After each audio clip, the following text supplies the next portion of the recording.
po. So, sobrang affected po yung OPEC namin, yung operation cost po namin. The Philippine Association of Flour Millers says the price of flour, a key ingredient for pandesal, will rise again next month. That's because wheat is currently hard to import due to the ongoing Russia-Ukraine war. Sugar prices are also up because of tight supply, caused by recent storms that ravaged local sugarcane plantations. The association says many community bakeries have closed down. Bakers also admit it's hard to keep the quality high at a low price. The group is asking for an increase from the current price range of 2 pesos to 2 pesos and 50 centavos for them to at least break even. Ang presyo ho sana natin is kahit man lang ho yung mga tuwo ito ng mga 8 pesos hanggang 10 piso. Pero ho, sa ngayon ho, dahil ho pare-pareho tayo naaapektuhan itong mga nangyayaring pagtaas ho ng mga bilihin, 4 pesos lang ho ang hinihiling ho naming mga community bakery. Consumers are divided on the proposal. Nagtaasan lahat eh. So I think kailangan din para makalaban naman yung mga bakers. Para sa akin hindi po. Kasi siya yung yung talagang pagkain ng mga Pilipino sa araw-araw. Opo, kasi medyo lumiliit na rin po yung margin namin, yung kita namin. One economist says community bakers could try asking for help or subsidies from local governments or dialogue with the Trade Department. The bakers appeal for a level playing field with big companies to keep their industry alive. The real value of pandesal it is a part of Filipino culture, a part of our tradition. Nanganganib po ito na mawala. Handa kami makipag-ugnayan sa anumang ahensya ng gobyerno na titingin para sa kapakanan ng industriya ng maliliit na magpapandesal. Paige Javier, CNN Philippines.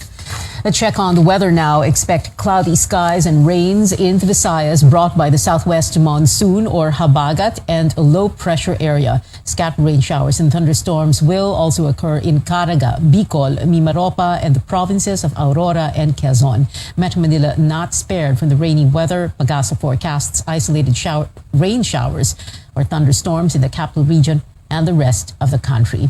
The LPA affecting a number of regions was last spotted east of Legazpi City in Albay.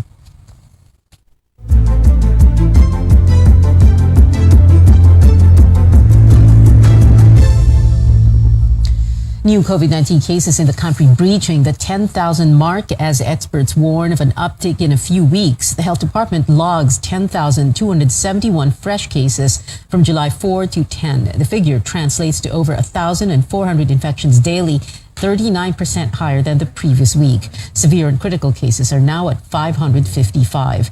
But independent researchers insist hospital use is still at low risk, except in areas with limited facilities. Octa research also sees a 10% rise in the positivity rate or the number of people infected in Metro Manila, Calabarzon, Central Luzon, and Western Visayas. The capital region could reach its peak by mid to late July and the other regions by late July or early August.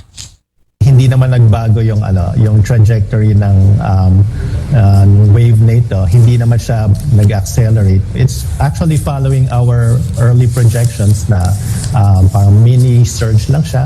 Hindi gano'n kabilis yung pagtaas ng cases. So there's no alarm at this time. Of course, hindi natin masasabi yan sa ibang provinces kasi may mga ibang provinces na mababa yung vaccination coverage or mababa yung booster coverage. Pero right now, it looks like hindi pa naman tayo at a point na magiging overly concerned dito sa wave na ito. Health officials remind the public not to let their guard down as they monitor the more transmissible Omicron subvariants.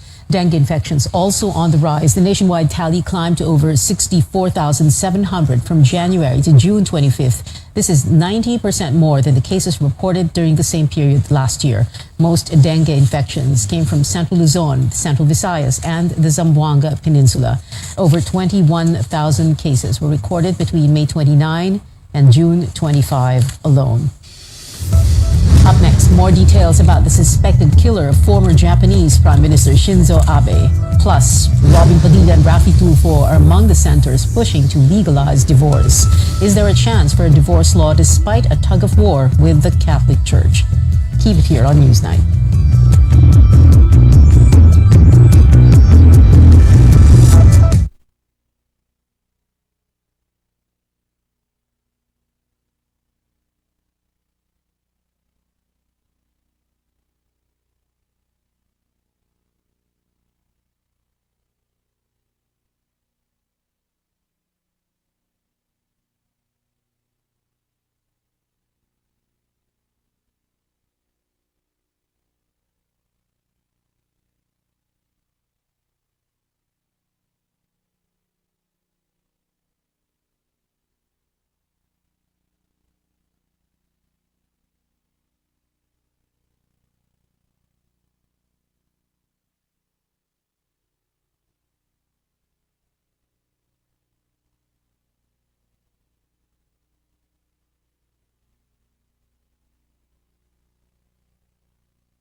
This is Newsnight on CNN Philippines. Making headlines globally, protesters in Sri Lanka have been camping in the official residence of the Prime Minister as the fate of the struggling South Asian economy remains in limbo.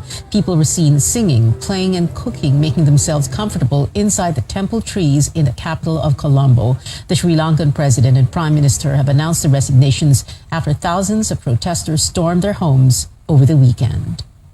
Now, over in Japan, a ruling coalition emerges victorious in an upper house election days after former Japanese Prime Minister Shinzo Abe was gunned down in broad daylight near Osaka City. The Liberal Democratic Party won 63 out of 125 seats, with the public denouncing what they call an attack on democracy.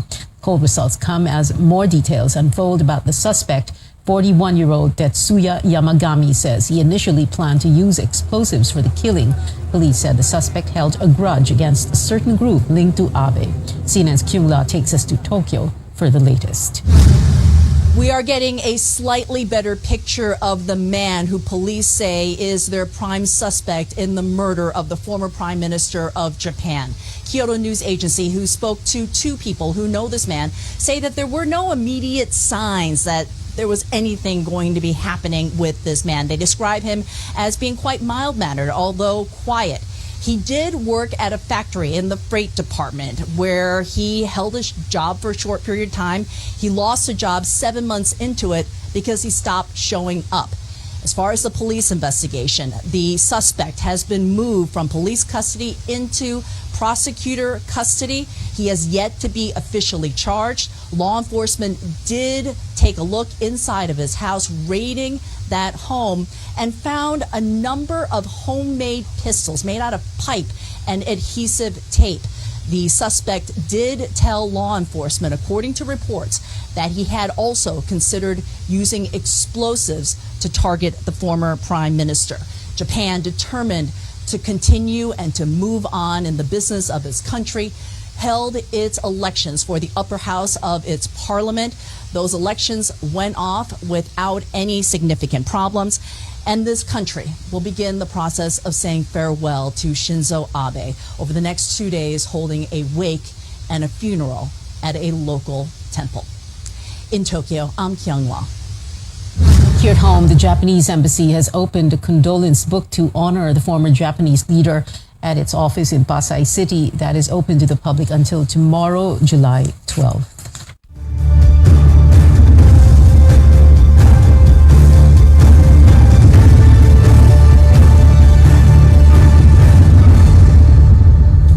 A former chief of the Energy Department is set to lead the agency again under the Marcos administration. Malacanang says President Bongbong Marcos has appointed Rafael Lotilla as Energy Secretary. Lotilla was DOE chief from 2005 to 2007 under the term of former President Gloria Macapagal Arroyo. Lotilla also served as president of the Power Sector Assets and Liabilities Management Corporation, or PSAM, and as Deputy Director General of the National Economic Development Authority.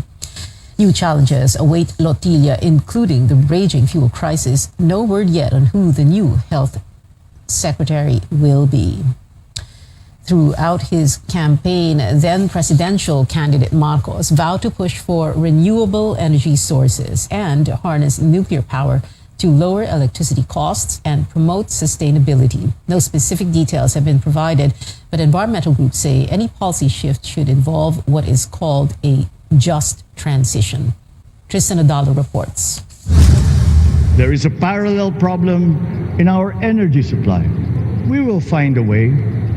President Ferdinand Bongbong Marcos Jr. doubling down on his promise to push for alternative sources of energy to lower electricity rates. During his campaign, Mr. Marcos proposed the need for more hydrothermal, wind, solar, and geothermal plants. We have made commitments internationally to reduce our dependence on, first of all, coal and to replace it with renewables. We have to also determine the mix of renewables. The renewables to traditional. Diyan na pumapasok ang usapan ng nuclear.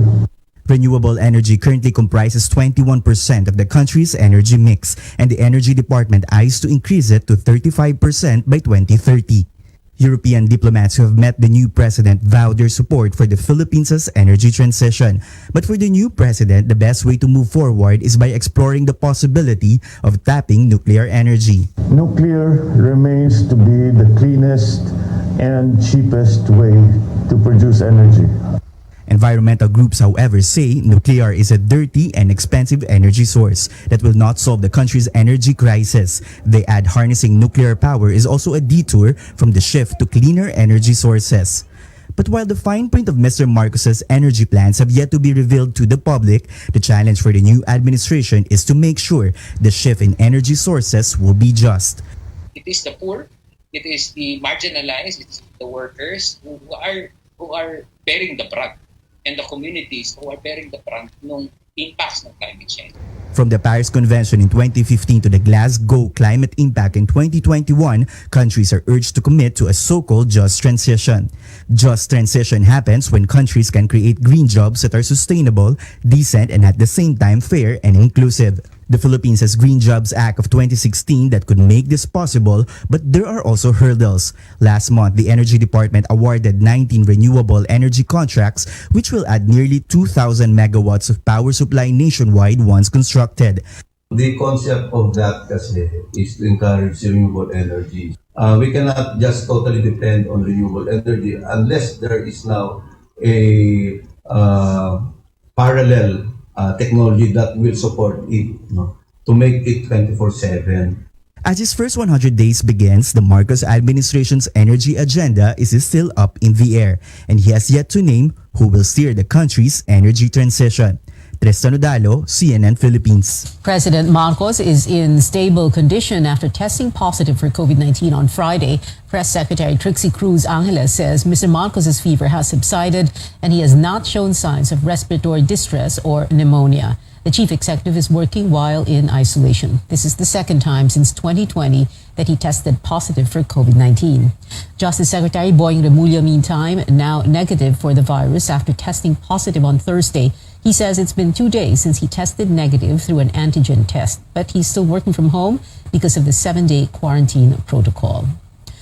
Some senators in the 19th Congress, including first-timers Robin Padilla and Raffy Tulfo, are pushing to finally legalize divorce in the country, but the matter remains contentious in this predominantly Catholic nation. Amor Santos has this story. Hindi yan parang kanin na isusubo eh. Pag nainitan ka, yun, iluluha mo. Hindi yung ganun. Kaya mo pinakasalan yung tao dahil kasi mahal mo. Josefino Casion and his wife started having problems in 2019. 3 years later, they no longer live together. Josefino is still trying to save their marriage, but kung kalayaan nga naman ang hinihiling niya, ibibigay ko. kunyari sabihin niya na magpa-anal na tayo, okay sa ito. Kung may 400,000 siya, di pa-anal ka.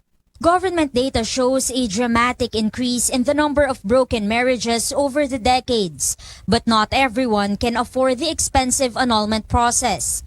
Legalizing divorce is now among the top priority measures of some lawmakers. Senator Risa Ontiveros' bill expands the grounds for dissolution of marriage to include 5 continuous years of separation even without a judicial decree. She adds physical violence or abuse need not be repeated to warrant absolute divorce. And homosexuality shall not be a ground unless infidelity is involved. For first-time Senator Robin Padilla, at least 2 consecutive years of separation should be among the grounds for divorce. Baka daw itong panukala na ito ang sisira doon sa kasal. Ay hindi po. Minsan may mga bagay po talaga na hindi na maayos. Senator Raffy Tulfo says he will push for enough safeguards against the abuse of divorce proceedings. He also seeks a dialogue with the Catholic Church and other critics of the divorce bill.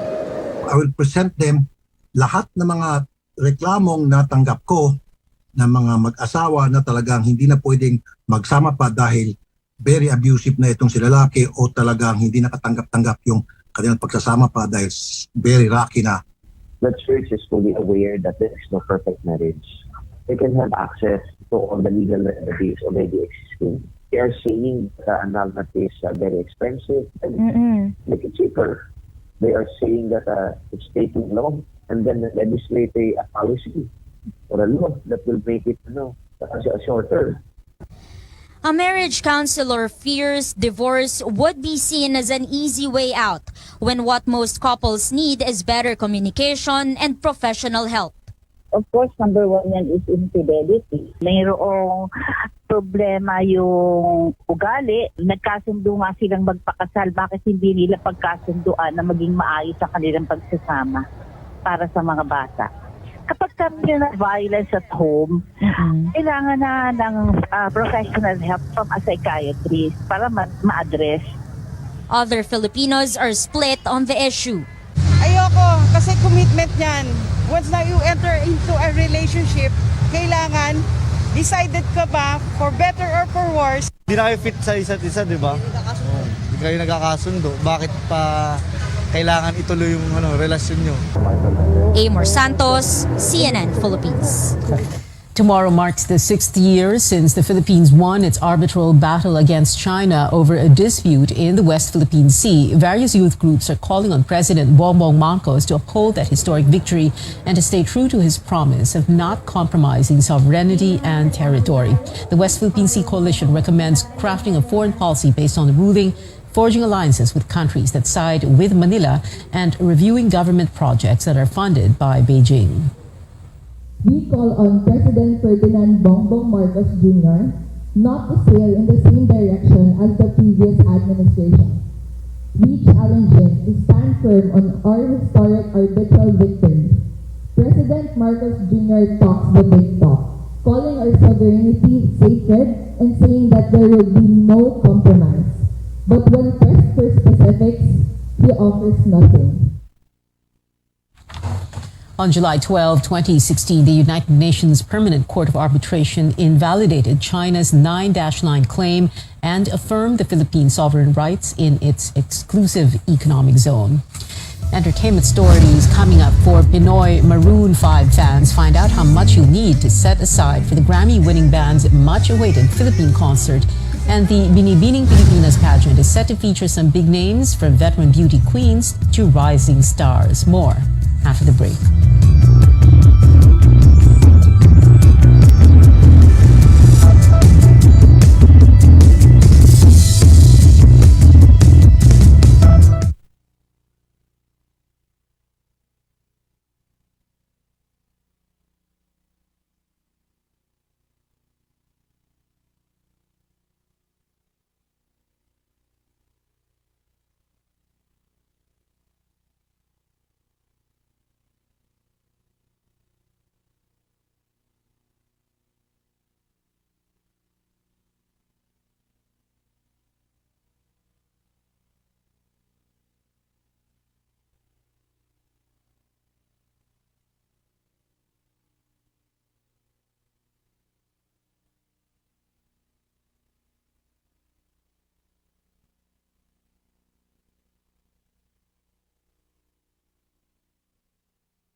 Here's something to get you looking forward to the weekend. CNN Philippines is launching Silver Screen, which will let you enjoy foreign films right in the comfort of your own homes. In partnership with Reality MM Studios, great movies will debut on free TV every Sunday at 9 p.m. with replays on Saturdays at 10 a.m.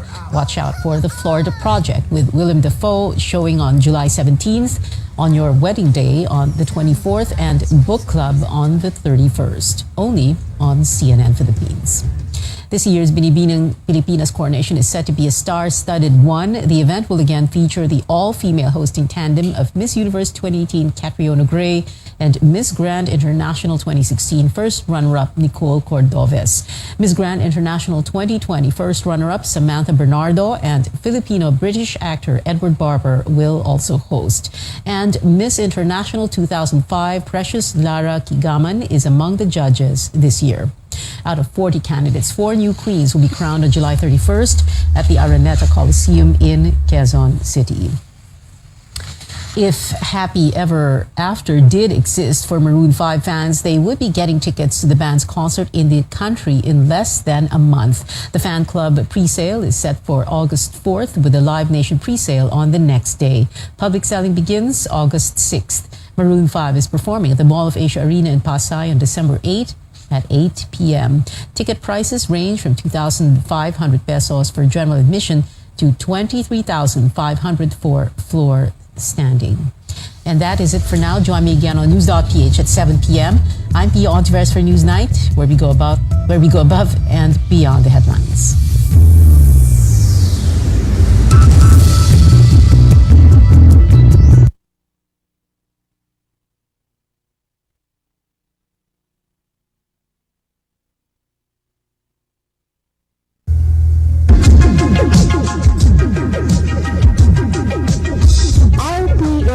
Radio Philippines Network Incorporated, DXKO. 13.68 sa dial sa inyong radyo. RPM DXKO, ang Radyo Ronda dini sa Dakbayan sa Cagayan de Oro. Sibiyahan na may galaon sa katawhan, andang mo serbisyo sa tanan. Ang RPM DXKO Radyo Ronda, sakop sa KBP, kapisanan ng mga broadcaster ng Pilipinas.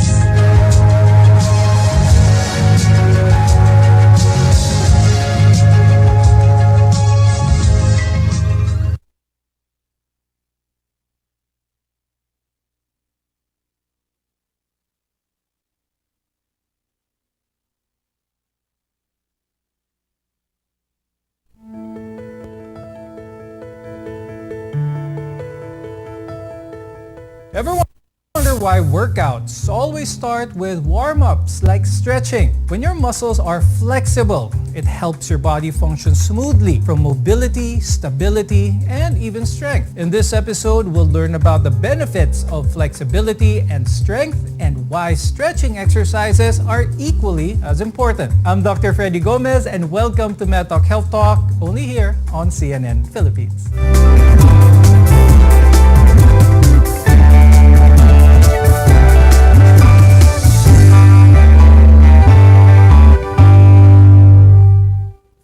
Our guests are here today to give insights into the benefits of being flexible and being strong. With us is Dr. Michael Francis Obispo. He is a rehabilitation medicine specialist from the Asian Hospital and Medical Center. Also joining us is Ms. Gab Venturina. She is a fitness coach and an ISSA certified personal trainer. Now, stretching someone's body to become more supple and flexible offers many physical benefits. And such training allows for easier as well as deeper movements while building strength as well as stability. Stretching your muscles and joints leads to a greater range of motion, improved balance, as well as increased flexibility. Let's talk about flexibility. Why is this something that is important not just for some, but for pretty much everyone? The importance of flexibility is being able to move in a particular range of motion that is actually easy and also pain-free.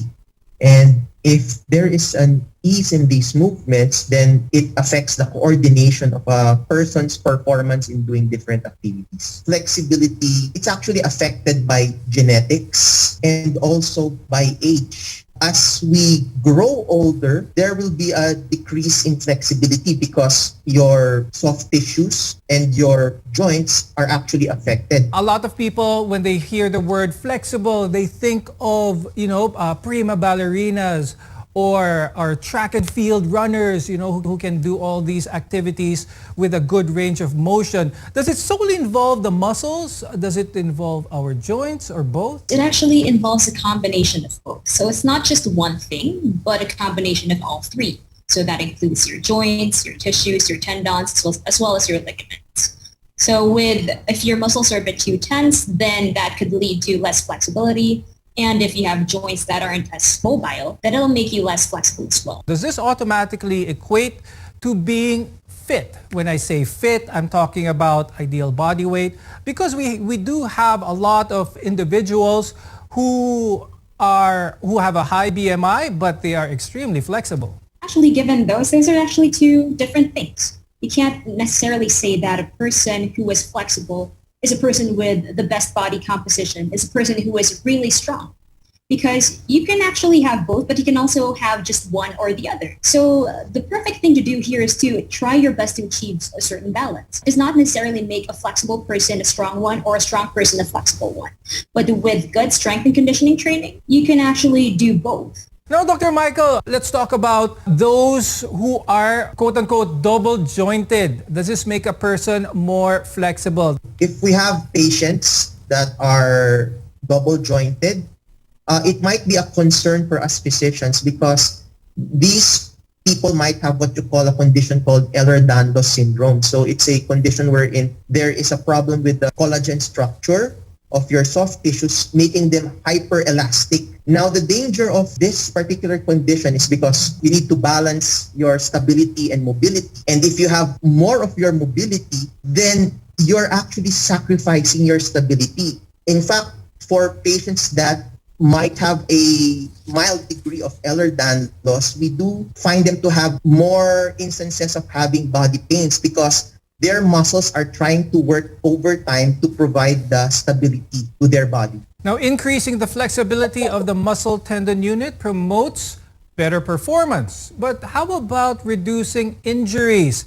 Dr. Michael, let's talk about some stretch receptors for a second here. What is the function why someone who tries to do, say, a leg split can only do it so much before they feel some pain, some tension in their muscles? These are your Golgi tendon organs and your muscle spindle fibers. Now, these receptors are firing if you are stretching too much or stretching too fast. They have to fire to prevent injury to the body. If these receptors are affected, then the chance of injury is a little higher. But first, I'd like to ask Gab, when it comes to people who want to be flexible right away, what is a good time frame for someone who is considered maybe not so flexible for them to improve? What kind of realistic time frame is good in order to improve one's flexibility? You can actually start that on a day-to-day basis. So within a span of a week, you can already see an improvement to your flexibility. But of course, the degree on how flexible you are in that week span won't be as much. So if you actually want to see big changes, like really big changes, give yourself at least a month or up to 3 months, and you'll already see a much more significant difference in terms of your flexibility. Now, Gab, let's talk about posture. Doing yoga, practicing yoga, a good all-around way for someone to achieve both flexibility, stability, and balance? Or is there much more, is there a wider selection of activities? For yoga, I think it's actually an excellent way to be able to develop both your strength and your flexibility. But to address the other question, whether there is a bigger spectrum out there, there definitely is, actually. There definitely is. And one thing I would say is a good workout they can do is calisthenics. Because in calisthenics, you can also work on both your flexibility, your mobility, and also your strength and endurance. Coming up, we'll discuss more on the importance of strengthening your body as well as what you can do effectively. Only here on MedTalk Health Talk.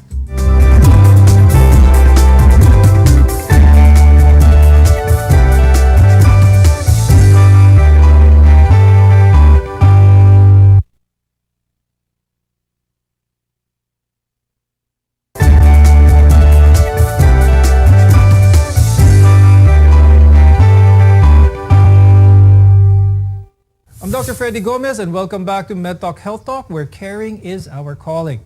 Now, we've discussed the importance of flexibility. Now, let's discuss some of the importance of how to build that flexibility and some of the injuries that are common that may be helped if we were just a little bit more flexible. Let's talk about some of the common injuries na alam natin mga viewers. We have sprain injuries. What is a sprain? And would a sprain be avoided a little bit more if that person was just a little bit more flexible? A sprain, or rather the more common type of sprain that we encounter is the ankle sprain.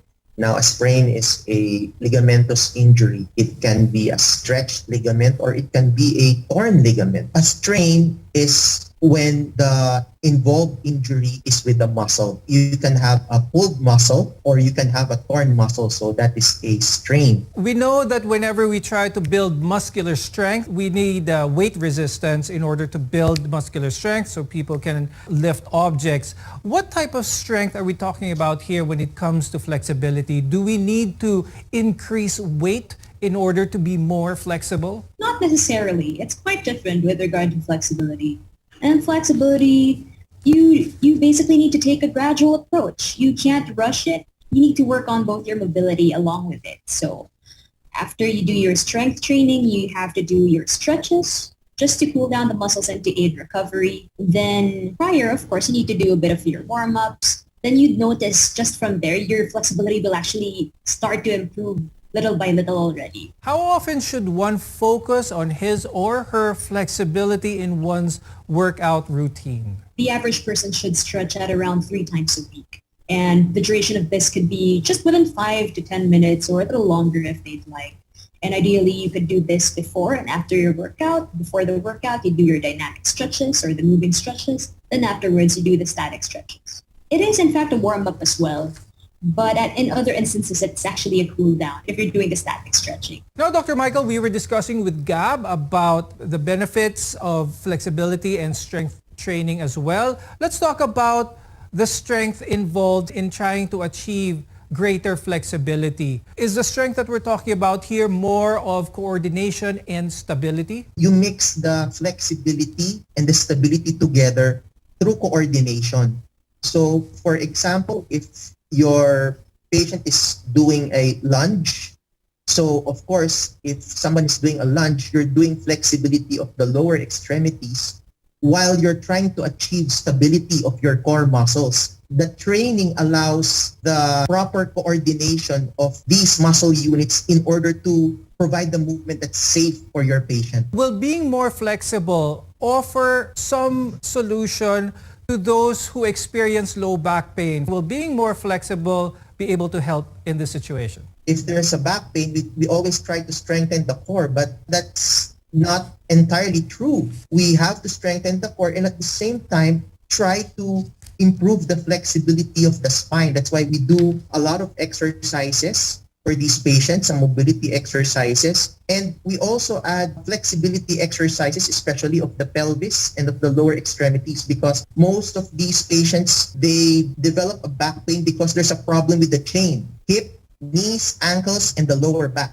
So we need to treat the patient, as I mentioned a while ago, holistically. Now, Gab, when it comes to trying to achieve greater flexibility, will someone's metabolism be tapped into this as well? Will someone be able to have increased metabolism while they're trying to achieve increased flexibility?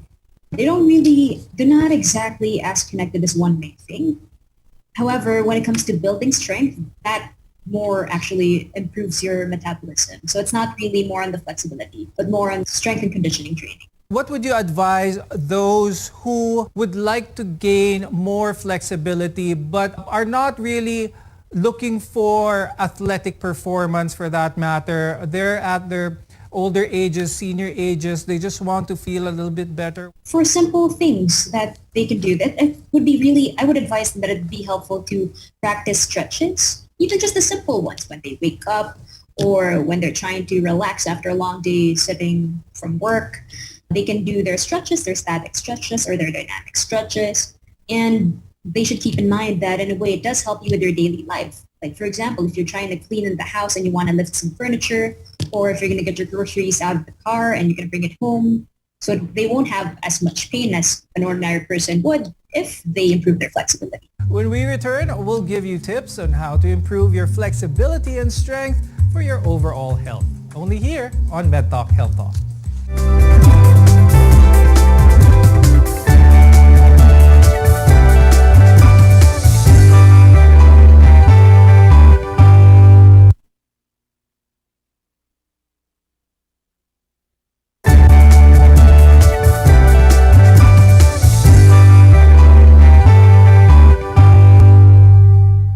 I'm Dr. Freddy Gomez, and this is MedTalk Health Talk, your partner in healthcare. Now we're talking about stretching. Now let's talk about what type of stretches can we do. Now, Gab, can you please share with us some basic stretching exercises that people can do at their own home? We have the dynamic stretching, and we also have the static stretches. So before you do your workouts, that's when you do your dynamic stretching. In a way, it's like a warm-up for the muscles before your lifts or your other workouts. So a good example, if we're going to go from head to toe, we can do head circles. So that's just basically moving your head in a circular motion or moving it up and down and side to side. Then we can also do some shoulder shrugs. So we move our shoulders forward and backward. And if you want to work on your elbow mobility, you can also do some elbow circles. As for the wrists, some wrist circles. Then if you want to improve your hip mobility, we also have the 90-90 stretch. So that's when you position your legs in a 90-degree angle, both facing one side, and then you flip it on the other side as well. We also have hip circles, leg swings, knee circles, ankle circles, and leg swings. Then for static stretches, we can also do some holds, like the chin to chest, which is when you tuck your head like that, and you just hold it for a while, and then you do the other side and on the sides as well. We also have the wrist stretches, which would be really handy if you're working and you're on the computer the whole day. We can also do the tricep stretch or the shoulder stretches. Then for the lower extremities, we also have the hamstring stretch. We can also do a forward lunge hold, and we can also do basic squat hold as well. When it comes to stretching, is there a certain feeling that our viewers should feel in order for them to think that they have achieved a proper stretch? So similar to how our lifts go, you'll also feel when you're already reaching your limit. So for example, you're trying to do pigeon pose, for example. You already feel the muscles being stretched, like the target muscles in that area. So in that case, that would be a bit of the quads and the glutes. So the moment you feel that sensation and the moment that you feel just a little bit tinge of pain that is not too painful yet, but actually still feels good, then that's when you already need to relax it and to stop. So you don't need to push it to the point where you're already feeling sharp pain, because that could potentially lead you to injury. So you have to be mindful about that. There's a common saying that no pain, no gain. Does this follow the same when it comes to trying to improve your flexibility? Kailangan bang yung kumbaga sa puntong masakit na para alam mong effective itong flexibility exercise na ginawa ko? If there are contractures, for example, or very obvious tightness, then if you stretch it, that's okay, because you more or less, you can actually see the limits of the joint. But if they already have the normal range of motion, and if the patient has these pains, then it has to be observed. Some of your receptors are firing, especially because there's some injury already occurring. Now, Gab, before we go, do you have any tips for our viewers, especially for those who are trying to be more flexible? Do your dynamic and static stretches. Before you work out, spare yourself a couple of minutes, 5 to 10 minutes to do your dynamic stretching. Then after your workout, especially when you do some heavy lifting, make sure to do your static stretches to relax the muscles and to aid in your recovery time. And Dr. Michael, any words of advice for our viewers before we go? Exercises are actually good for the body, and we always recommend that to our patients. Especially, we have a saying that exercise is medicine. Doing simple flexibility exercises like calisthenics is very much safe and okay to do for many individuals.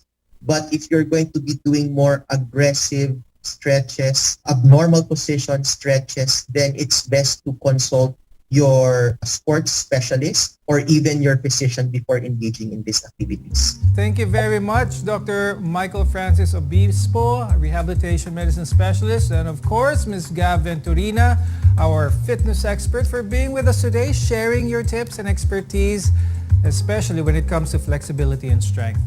I'm Dr. Freddy Gomez, and thank you for watching MedTalk Health Talk. We'll see you again next time.